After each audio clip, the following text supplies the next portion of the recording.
From the KHOU 11 studios and streaming on KHOU 11 Plus, your news starts now.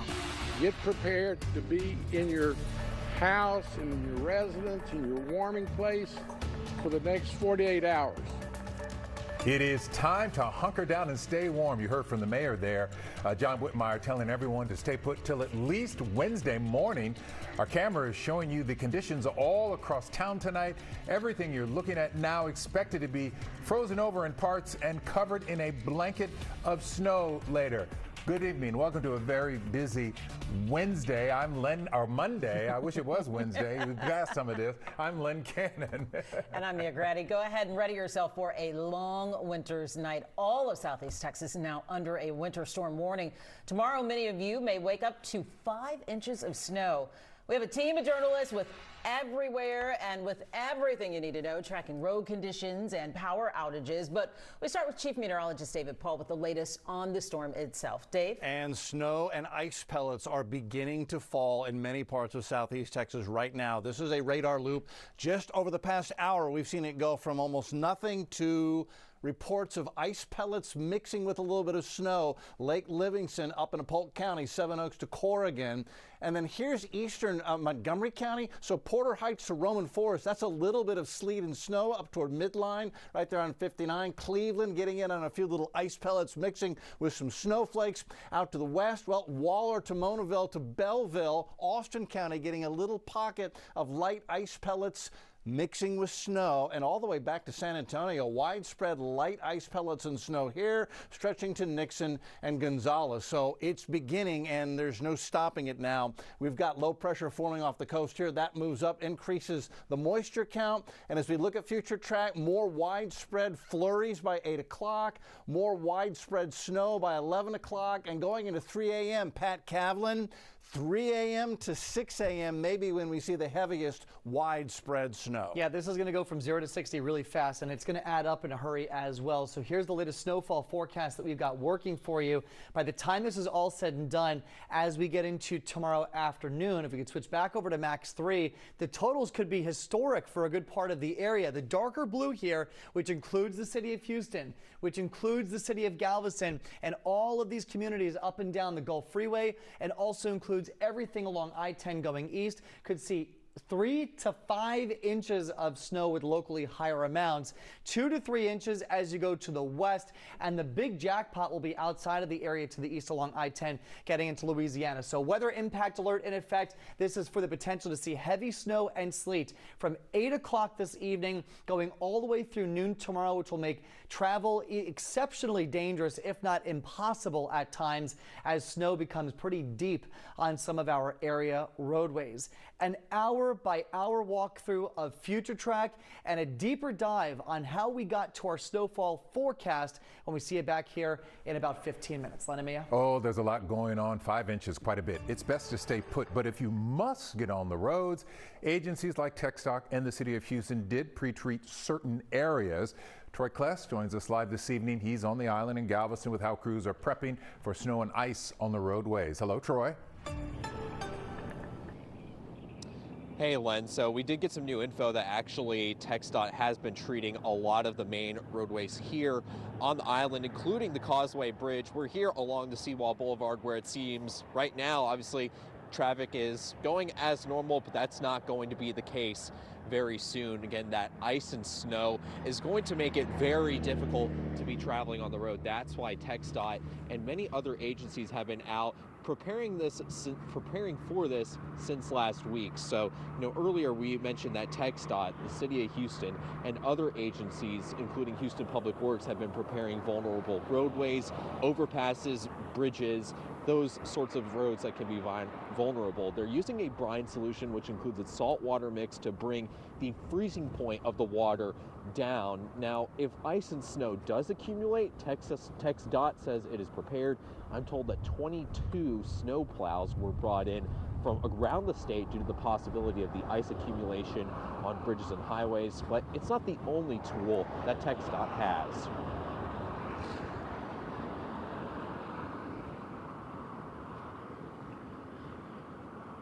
In the event that we do have an accumulation of ice, we will have aggregate that gets dispersed throughout our system so that we can provide some traction as necessary. Again, the key will be avoid unnecessary travel.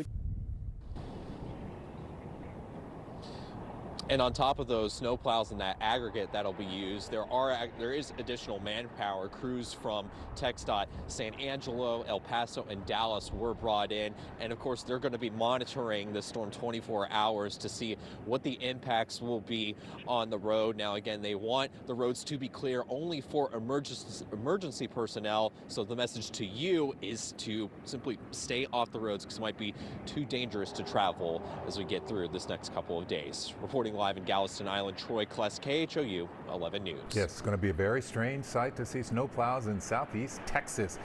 Troy, down on the island, thank you.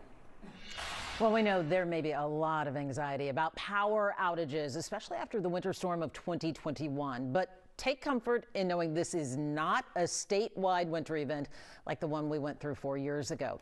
Experts believe there won't be such a strain on the grid. Regardless, we are closely monitoring the grid for you. This top line here, that indicates a supply, okay? And you can see it's hovering over the bottom line. A good thing here, the bottom line represents demand. That means there is enough power to keep the lights on, and it is forecasted to stay that way, at least for now. Victor Jacobo joins us live from just south of NRG Park, where CenterPoint is staging some of its resources. Victor, what kind of additional supports has the utility company brought in? Yeah, Mia, they have brought in help from around the country. Take a look behind me. As you mentioned, this is one of several staging areas that CenterPoint has set up. You might be able to peek through that fence and see some of those service utility trucks there. These trucks include local workers, but also ones from North Carolina, Virginia, and Florida. It's just one of the steps CenterPoint has taken to prepare. Over the last hour that we've been out here, we've seen a convoy of dozens and dozens of these trucks hit the road. Going to places trying to get ahead of the precipitation already. The company said just a few hours ago they have brought in 1,200 mutual aid crews to the Houston area. That brings their total boots on the ground to about 3,000 workers. They have also activated their emergency operations center here in the area. On top of that, they have added additional staff to handle more calls from customers to the call center. Here's how officials describe the challenge ahead. With it being mainly a snow event, we think it's going to be a little bit more widespread. When we were looking at icing, it looked like it's more going to be kind of the northeast part of town where there's a lot more trees. With this, though, we think the biggest threat, frankly, is car accidents. Folks hitting our poles when they're out driving can cause some issues. Worth repeating again, really encouraging for folks to stay off the roads, not only to avoid that scenario of potentially hitting some utility infrastructure, but also once these crews need to hit the road, they need to make sure that they can get there safely and swiftly. So be sure to take that advice seriously. Also sign up for service alerts from CenterPoint to keep up to date with any power outages. They say that they are confident that their power outage tracker will also be up and running and ready to give up-to-date information. So we'll send it back to you in studio. Yeah, we know about the uproar over the derecho even over the spring and into the summer. Folks are all over this. CenterPoint got a convoy and an armada ready. All right, thank you. Tonight, snow going to make Houston roads nearly undrivable. While it is best to just stay home until Wednesday, we know for some of you that's just not possible. Still ahead, the rules of the road for winter storm conditions and how you can even map out icy spots in your neighborhood. Stay connected with KHOU 11.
Tonight, ice is expected to form on some of the roads. You should hunker down. We've been saying that, but for some of you, that may not be possible. We get it. You may be some of those first responders who need to get to work to help people. So here's how you can check road conditions in your area. Just visit TxDOT's interactive road map. That's what this is. You can find it on our website, KHOU.com. And right up here, far north in the Panhandle right now, all these gray dots, well, on those gray dots are little tiny snowflakes. That's where there's ice on the road. So we're not seeing any of that yet in the Houston area, but before you hit the road and you need to check, you actually can find out by your neighborhood and you can zoom in to the Houston area. And you can see here there's Spring, Sugarland, the Woodlands. You can find your neighborhood and find the safest route if you see one of those gray snowflakes. Yeah, all clear for the moment. If you do drive, let off the gas and drive slowly. Give yourself plenty of time to get where you need to be. Try and stay at least 5 car lengths behind vehicles in front of you. If you do hit an ice patch, going slow is going to help you. Trust me, been there. Try not to panic. Do not slam on the brakes and do not overcorrect. That can cause your car to start spinning out. Instead, wherever which way your car is spinning, turn in the very same direction, all right? Once you get past the ice, your vehicle will regain traction. If you do get into an accident, call for help. While we've been sharing a list of what to do for this Arctic blast, there's also a lot of things you do not want to do. Still ahead, we share the top 3 mistakes you can make in the snow. Just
Chevy drives Texas. Together, let's drive. When it's time to choose the right products for your new kitchen or bathroom, Ferguson Showroom Consultant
Okay, we've been telling you what you need to do for this Arctic storm. There are some things you do not want to do. First, don't do this. Do not pour boiling water on your car's windshield. That is a no-no because it will melt the ice but also shatter the glass. Instead, start the car, use a defroster, or better yet, just stay home till the ice melts. All right, next, do not sit in a running car, especially in your garage, to try and stay warm. Carbon monoxide can build up. That can be deadly. If you need to warm up in the car, make sure your car is in a well-ventilated area like the driveway. Finally, this should go without saying. Do not use a blowtorch to melt ice. Now, you might be laughing, it sounds silly, but it does happen. It can lead to serious damage and injuries as well as death. Don't do it. Yeah, we always have to practice common sense in this case, right? I know we're not used to it, but common sense first. Okay, let's take a live look outside. Still no snow in sight yet. A lot of kids probably already dreaming up about their snow days, snowball fights, all the good times they'll possibly have tomorrow, all due to that historic winter storm, which warrants big coverage from us, team weather coverage. Pat Kavlin, David Paul are both here this evening. We start with Chief Meteorologist David Paul. Dave, how much snow may we see? We could see 3, 4, 5, 6 inches before it's all said and done. Here's what's going on right now. Winter storm warnings in effect through at least the middle of the day tomorrow. Heavy snow and sleet is expected, especially from 8 p.m. this evening through about noon tomorrow. But even now, we're beginning to get snow flurries across a big chunk of the area. I'll show them to you here in a moment. Very dangerous travel. I would plan on staying off the road now through Wednesday, the middle of Wednesday. By Wednesday afternoon, hopefully, we can get roads to improve. Outside right now, temperatures. Now, everybody is a little bit above freezing. Bush 37, Hobby 37, Pearland 37, Conroe 36, Huntsville 35. Everybody a little bit above freezing. But already the radar is picking up snow. And actually, it's not just the radar picking it up. We're actually getting reports of little ice pellets mixing with a few snowflakes coming down across our northern third of the area right now. But Dallas getting light snow, Waco seeing flurries, light snow in San Antonio. Look at I-10 all the way from Houston to San Antonio right now. Radar indicating echoes that are light ice pellets mixing with snowflakes. In we go to Houston, Harris County, from Spring to Conroe, Magnolia to Cypress. So the 99 connector getting light ice pellets mixing with snow. Roman Forest to Cleveland, north side of Lake Houston, light ice pellets mixing with snow. Now, as I just showed you, we're still a little bit above freezing, so what's falling is not sticking yet, but temperatures are going to drop and the snow rate is going to increase as we head deeper into the evening. Light ice pellets mixing with snowflakes, north side of Lake Livingston to Cheetah to Groveton to Corrigan. And then back to the west, there's Columbus, Colorado County, getting pretty good echo there of some light snow in Columbus, Sealy getting it as well. Katy seeing light ice pellets mixing with snow, not sticking yet. We're above freezing, but temps will drop back below freezing here in the next couple of hours. Big picture, see all the rain down here? That is our coastal low. It is going to move up the coast and sling a lot more moisture into this whole scenario, and that is what is going to lead to the larger snow totals. Now, future track, again, we're seeing little flurries picking up here and there now through 8 o'clock. Snow expands across our northern half by 11 o'clock tonight, and then it just sits on us all night long. That's 3 a.m. Band of moderate snow right across the heart of southeast Texas and the Houston area. Could be mixing with more sleet right near the coast. By sunrise, it's snow across the area, maybe heavier down toward Galveston. By 10 o'clock, still some coastal snow, and then it exits as we head toward noon. Same model, zoomed in Harris County. A little bit of flurries coming in now through 8:30. Becoming more widespread across the northern half of the county by midnight tonight. That's light to moderate snow downtown to Atascocita, Tomball to Klein out to Fairfield. And then by 3 a.m., the entire county is covered in snow, moderate, maybe a heavy burst at times. By 6 a.m. in the morning, snow continues. And so Pat Kavlin, with hour after hour of moderate snow, these totals are going to add up potentially in a hurry. Yeah, things are going to add up quick. So let's take a look at the models and just show you how we got to our snowfall forecast. First, I'm going to show you the graph model. This is the one that David was just showing behind you. This is the high resolution model, painting a picture of 3 to 6 inches across the entire area with the big bullseye out towards Lake Charles. American model, a similar solution of 3 to 6 inches, the bullseye going from the city down to the coast. European model, also in agreement with that, 3 to 6 inches on average. Now, with sleet coming down now, depending on how long it takes to go to pure snow, that sleet may help to take these numbers down by an inch or two. Bottom line, though, the forecast is cooked. We're talking about an impactful and a crippling winter storm for southeast Texas. 3 to 5 inches of snow for the city of Houston. 3 to 5 inches of snow for the city of Galveston. 3 to 5 inches of snow in that darker blue going east on I-10. It's 2 to 3 inches then as you go farther west. So I would say all of Harris County, though, gets at least 3 inches of snow. But the big jackpot, 5 to 7 inches plus once you cross the border into Louisiana along I-10. So it is a crippling winter storm starting now, going all the way through tomorrow around midday. Travel totally halted. The airports shut down starting tonight at midnight, both Bush and Hobby. And then once the storm is over, our attention turns to something that may be just as significant and just as impactful, and that is extreme cold getting into Tuesday night. So tomorrow night and Wednesday morning, these are what actual air temperatures could look like. 11 in Anahuac, 12 in Liberty, 19 for the city of Houston, 12 for Angleton. We do rebound to the 40s and melt Wednesday, but we're back in the mid-20s then for Thursday morning. So several periods of melting and refreezing, meaning roads will stay treacherous through the end of the week. 27 in the Heights tonight, 28 for Edo and East Haven, 27 Jersey Village and Tomball, same for Tascasita. We'll do 30 at the coast tomorrow. It's low 30s after the snow ends and we get some sunshine coming out. Could see some mid-30s at the coast. Again, that will lead to melting, but then we see that refreeze with temperatures down to the teens as we get to Wednesday morning. 2 very rough days coming up. Bottom line, stay home and be ready to ride this out for the next 36 hours. We get back to the 60s for the weekend. That's your forecast. We'll be right back after the break.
We'll see you back here with the news at 10 o'clock. We take you now to much warmer days at Goforth Park up in Cypress for this moment of zen.